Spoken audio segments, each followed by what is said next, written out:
What time is it? Hello everyone, and welcome back to the Research podcast. This week, considering it was the end of Pride Month, I figured I would just do a more of festive Pride-themed episode, so I'm going over LGBT stuff that's been researched on that I found interesting. One of the main reasons I wanted to go over this in particular was A, just because I thought it would be festive and kind of fun, and B, I've noticed a lot of hostility towards that community recently online. So I wanted to start off the channel right with controversy. That's the best way to start a channel. Anyway, so I picked out not just one study this time because I didn't really think that you could cover the entirety of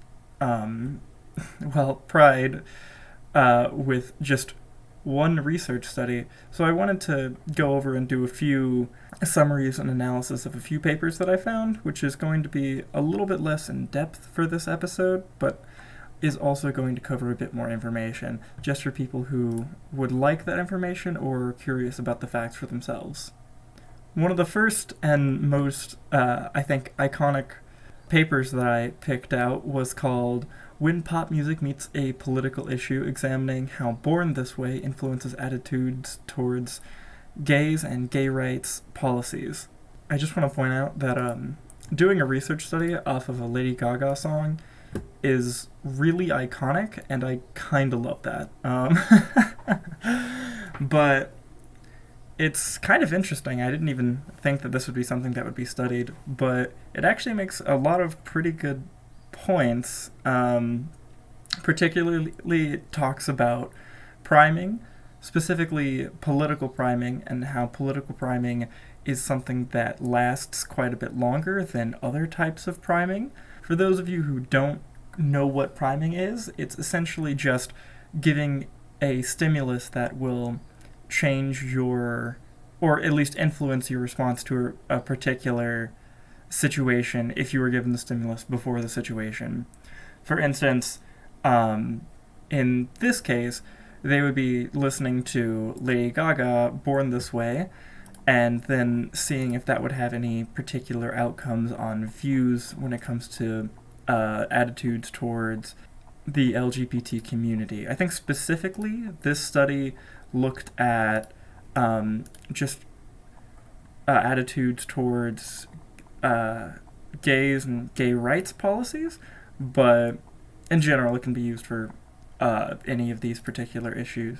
The paper also mentioned that political priming, the reason it might last longer than a lot of other types of priming may just be because of the topic itself, or it may be because politics is something that's talked about so frequently that the primer, or in this case, gay rights, for a lot of political issues is just reinforced so much that political priming may just have a longer lasting influence on people. So a short synopsis of what happened with this study is they split people into different groups, primed one of them with Lady Gaga's Born This Way, and then got their opinions on gay people and gay rights. Then they found that the people who were primed had an influence to be more, or have a more positive view towards gay people and gay rights. They did want to note that when it comes to this particular study, they don't have the effects of the long-lasting priming. They only studied it immediately after the primer was given, so they can't say for sure whether or not this particular study has a long-lasting impact. However, given prior research, they believe that that is definitely a possible outcome.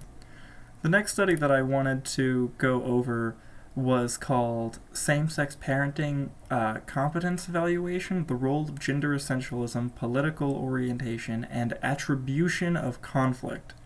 Ooh, that was a mouthful. The study goes over, well, what the title just said. It first wanted to point out that a lot of data and research has been shown comparing evaluations of same-sex parenting to opposite-sex parenting.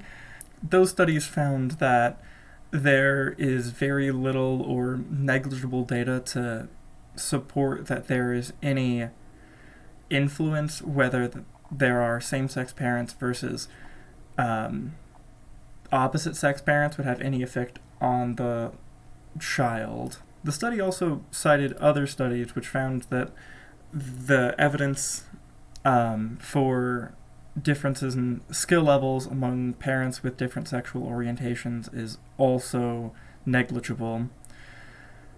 And many of the beliefs regarding why this wouldn't be the case generally stem from beliefs about biological sex and that being related to raising a child, but as the evidence has shown from a lot of studies that have been cited, there isn't a sizable effect to show whether there is any effect whatsoever, with many studies saying that there is no effect and other studies coming out with negligible effects.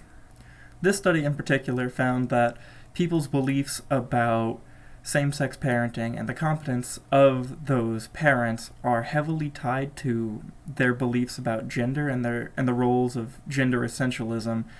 And they also found that gender essentialism, when it comes to this type of issue, is also very highly correlated with political orientation. Specifically, people who tend to believe in gender essentialism are much more likely to be right-wing on political lines.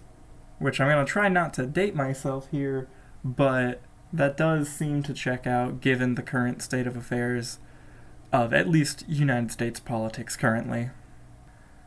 I would also want to say that before going over these types of research, there were a few things that I didn't think about. For instance, how difficult evaluations of these types of issues are going to be, given that LGBT people in the population give such a small group of the population that studying them is going to be particularly difficult. And if you're going to be doing research on parenting effectiveness, then you're not just going to have to research people specifically who are in the LGBT community, you're also going to have to research people who have two dads or two moms or potentially other family situations that are going to be even more complicated. Because a lot of these families are going to be non-traditional, non-nuclear families, just as would make sense considering there are a very limited number of ways where two biological males and biological females would be able to have a kid.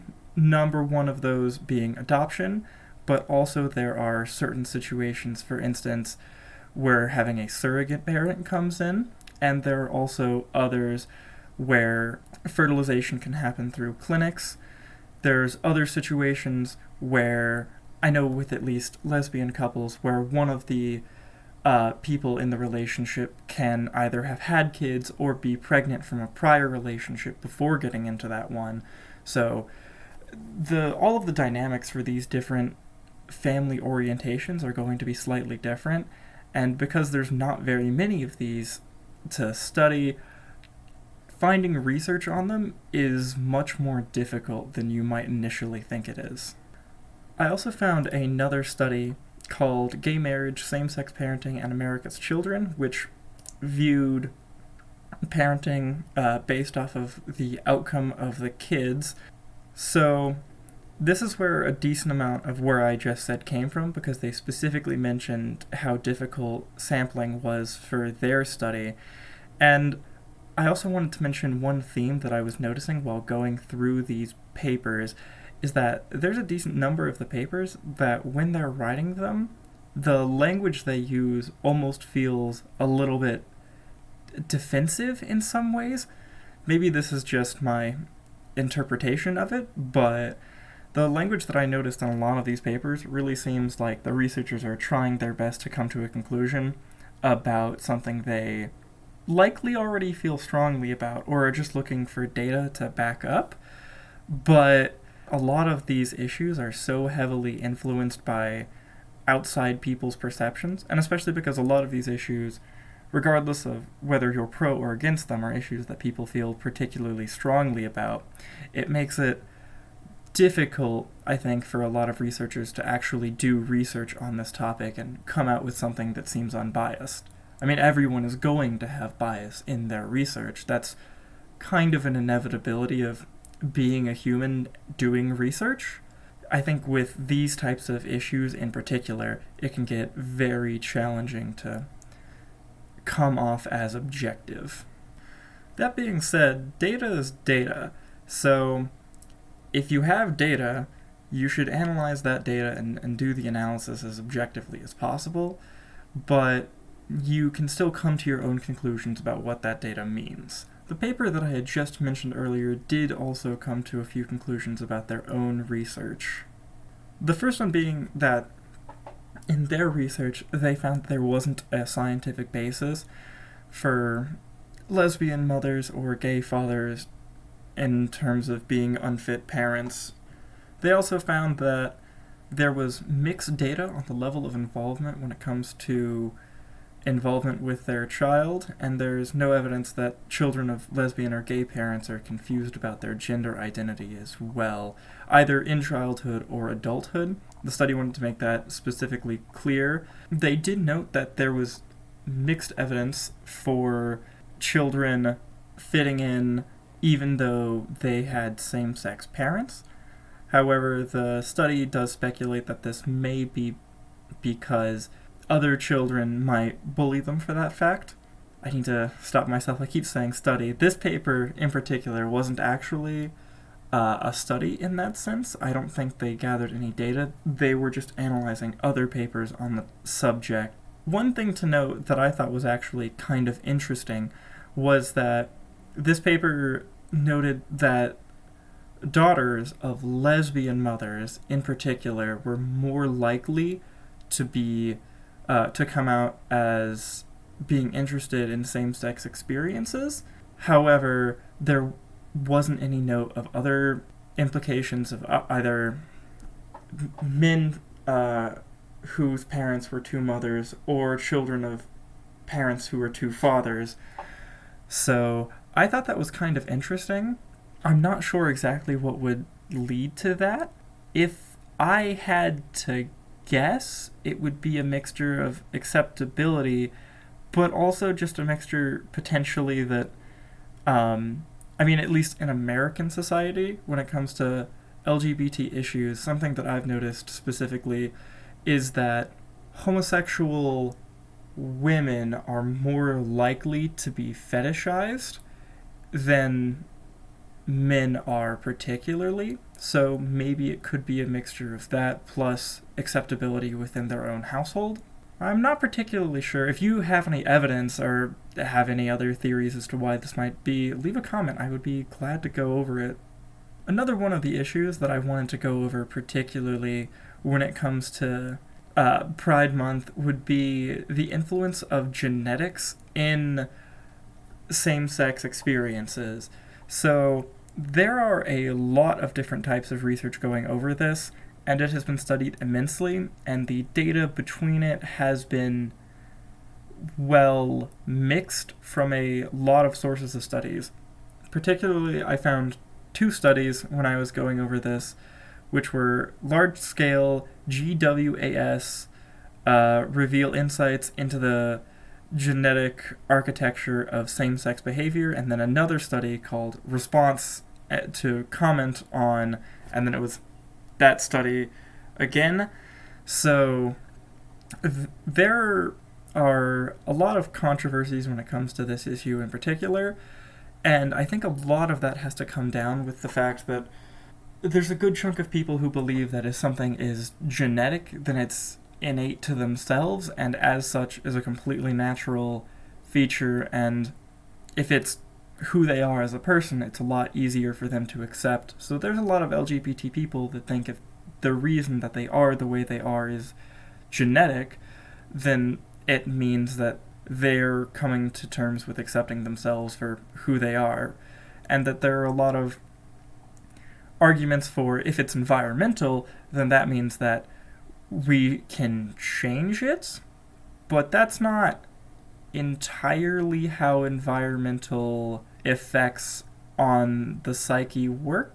A lot of them are unconscious, and so even if there are environmental effects in becoming LGBT, as to identifying what those effects particularly are is going to be very difficult to do.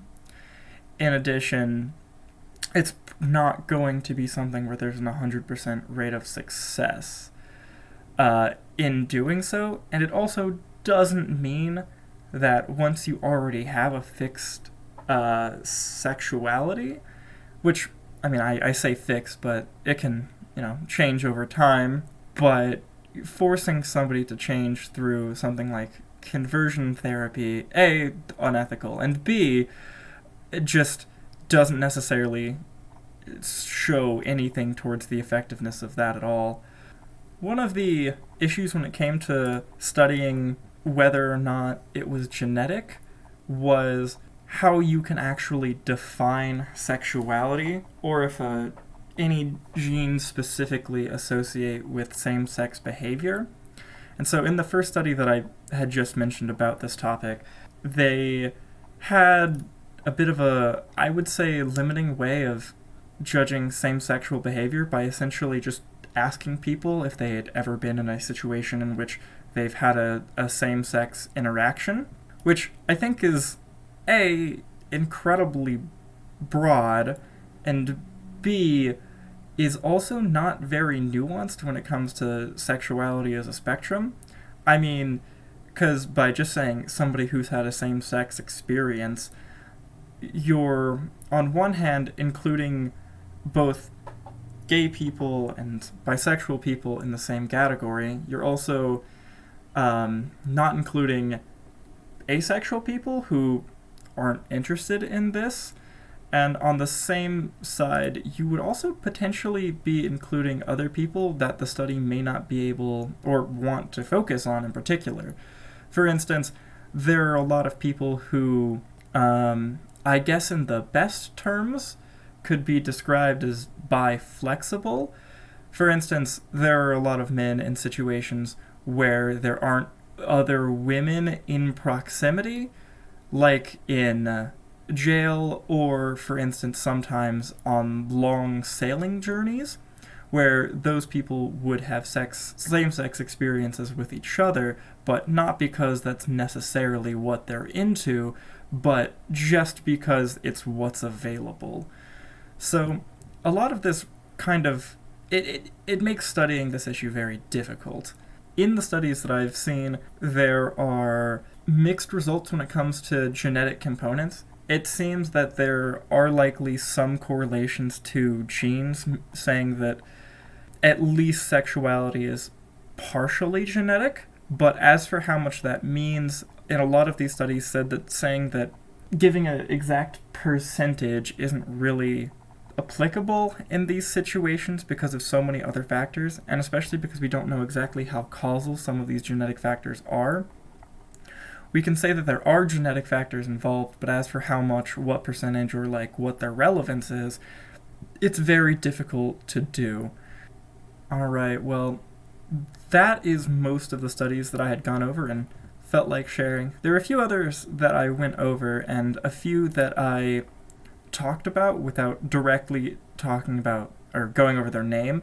All of the studies that I've gone over and some of the studies that I just used as background information are all going to be cited in the description of the video.